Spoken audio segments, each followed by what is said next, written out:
নির্বাচন অভ্যন্তরীণ বিষয়ে এ নিয়ে ভারত মতামত দেওয়ার অধিকার রাখে না বলে মনে করেন পরিবেশ বিষয়ক উপদেষ্টা সৈয়দা রিজওয়ানা হাসান। হুঁশিয়ারি দেন, পতিত স্বৈরাচার ভোটে বাধা দিতে চাইলে প্রতিহত করবে সরকার। আর পররাষ্ট্র উপদেষ্টা তৌহিদ হোসেন জানিয়েছেন, নির্বাচনে সহিংসতার তথ্য না থাকলেও শঙ্কা রয়েছে।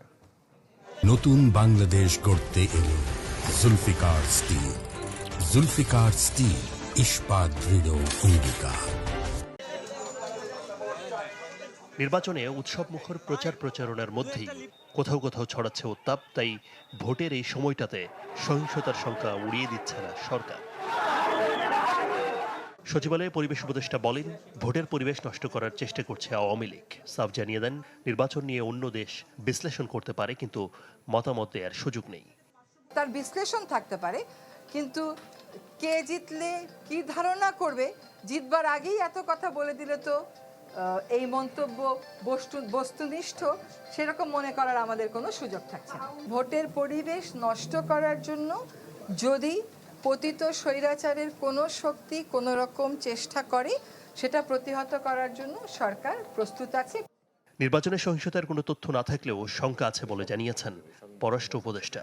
বলেন, যারা নির্বাচনে নেই তারাই বিশৃঙ্খলা করতে পারে।